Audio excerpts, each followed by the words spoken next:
उसे में कर देती हैं कि यहाँ तक कोई पहुँच नहीं पाता। चलिए इसका जवाब ले लेते हैं। हमारे साथ इस वक्त सुप्रीम कोर्ट के एडवोकेट प्रज्ञा भूषण जुड़ चुकी हैं। प्रज्ञा, बहुत बहुत स्वागत है आपका। आज हम सीधे तौर पर जो एक खुलासा कर रहे हैं, जो हमने पड़ताल की है, यहाँ पर हम देख रहे हैं कि कंपनीज में डायरेक्टर सेम है।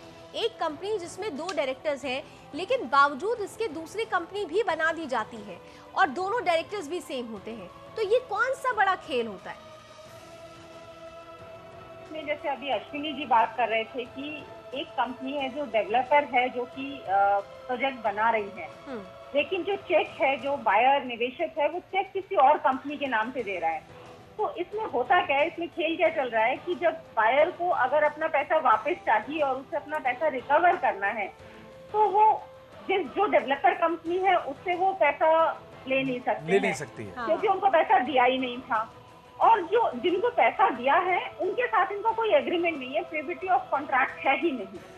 तो यानी कि ये अपना प्रीविटी ऑफ कॉन्ट्रैक्ट साबित ही नहीं कर पाएंगे कि इन्होंने उस कंपनी को पैसा क्यों दिया था, किस लिए दिया था।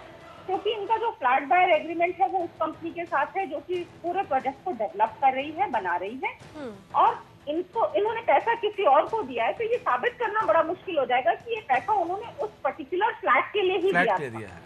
तो जब ये पैसा वापस लेने जाएंगे तो ये साबित करने में इनके सालों गुजर जाएंगे कि इन्होंने उस फ्लैट के लिए पैसा दिया था, जो फ्लैट इन्हें कभी पोजेशन मिला ही नहीं, और वो फ्लैट वापस मिलना चाहिए। यानी और प्रज्ञा जी, इसमें एक और जानकारी जोड़ना चाहूंगा। और जिस कंपनी के नाम से चेक दिया जा रहा है उसके 2 रजिस्टर्ड एड्रेस गलत पाए गए हैं।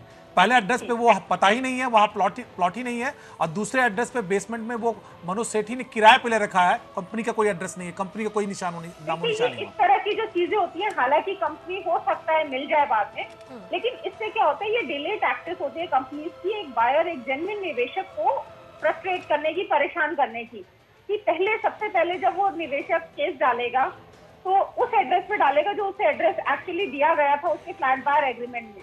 उस एड्रेस पे कोई मिलेगा ही नहीं, फिर उसे कोर्ट ऑर्डर करेगी 3-4 डेट के बाद, जो 4-4, 6-6 महीने में एक डेट लगती है कोर्ट में, कि आप इसका असली पता ढूंढ के लाएं। जब असली पता ढूंढ के लाया जाएगा तो पता लगेगा कि जो कोर्ट है उसका जुरिसडिक्शन ही नहीं बन रहा है उस एरिया में। तो उस कोर्ट का जुरिसडिक्शन तो किसी और शहर या किसी और स्टेट का बन गया है। उस केस में वो वहां से केस में ड्रॉ करेगा और दूसरे राज्य में जाके दोबारा केस डालेगा।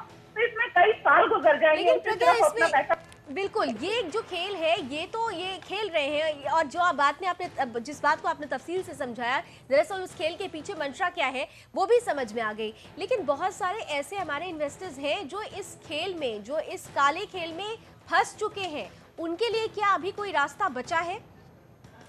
देखिए, इसका सबसे जो फास्ट और आसान रास्ता होगा कि इनके खिलाफ सीधा FIR करवाई जाए फर्जीवाड़े के लिए, कि इनके साथ जो फर्जीवाड़े का खेल ये सारे बिल्डर्स लोग मिलके खेल रहे हैं, इनके साथ जो फ्रॉड किए गए हैं, उसके बेसिस पे सीधा FIR होनी चाहिए इन बिल्डर्स के खिलाफ, ताकि सीधा पुलिस उन्हें पकड़े और पुलिस अपनी जुरिसडिक्शन तय करती रहेगी और सीधे इंक्वायरी होनी चाहिए ऐसे लोगों। यहाँ पे प्रज्ञा मैं एक सवाल जरूर करूंगी, क्योंकि एज अ लेमैन ये जरूर समझ में जो लोग जानना चाहेंगे कि अगर FIR दर्ज भी कराते हैं तो उस फ्रॉड को प्रूफ कैसे किया जाएगा, क्योंकि कंपनीज तो कई बना दी गई है, उसको प्रूफ कैसे किया जाएगा, वो क्या एविडेंस होगा? FIR का सबसे बड़ा फायदा है कि इसमें जो एक पार्टी है वो स्टेट होती है ना, तो उसमें पुलिस अपनी इन्वेस्टिगेशन करेगी, पुलिस ढूंढेगी, पुलिस इन सारे लिंक्स को ढूंढेगी, और जो निवेशक है उसे पिलर टू पोस्ट दौड़ना नहीं पड़ेगा अपनी चीजों को प्रूव करने के लिए। इसमें पुलिस अपना काम करेगी और अपनी इन्वेस्टिगेशन साबित करने के लिए वो अपनी जो मान्यता है वो सिद्ध करेगी।